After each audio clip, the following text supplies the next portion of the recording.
Je m'appelle Edith Morin, je suis une élue de Grand Paris Sud, en charge des réseaux, de l'énergie et de la régie de l'eau.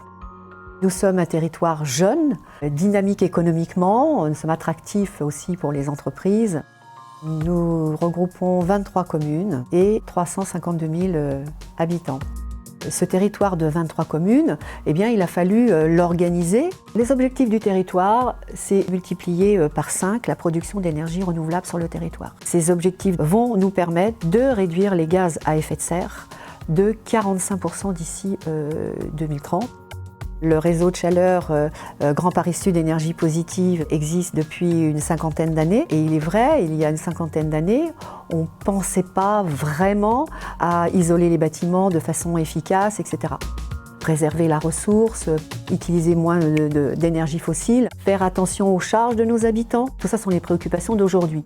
Notre réseau de chaleur sur Évry-Courcouronnes, nous avons fait des travaux assez conséquents puisque nous avons refait complètement la chaufferie centrale d'Évry-Courcouronnes, changé les chaudières. Nous avons amené le réseau de chaleur en provenance du centre d'incinération de déchets. Nous avons mis en attente pour une géothermie. Ce réseau, c'est 41 km. À cela s'ajoutent les 7 km pour se connecter au centre d'incinération. Nous sommes à 55% d'énergie renouvelable et de récupération.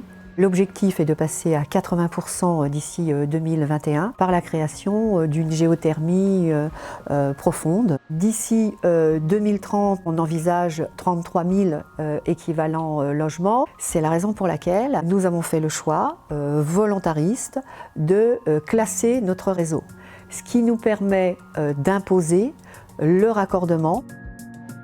Tous les travaux qui ont été nécessaires pour ce passage aux énergies renouvelables, incluant la géothermie à réaliser, c'est 58 millions. Le centre de traitement des ordures ménagères à qui nous achetons la chaleur a dû réaliser des investissements à hauteur de 11 millions. Il a perçu 6,5 millions de subventions. Nous, Grand Paris Sud, nous avons dû uniquement pour la connexion à ce centre de traitement des déchets, nous avons investi 18 millions et nous avons eu 0 subvention. Pour le ministère, pour l'ADEME, c'est un seul et même projet, donc il estimait que nous ne pouvions pas bénéficier de subventions. Nous espérons fortement avoir une réponse positive et obtenir des subventions pour cette création du doublet de géothermie.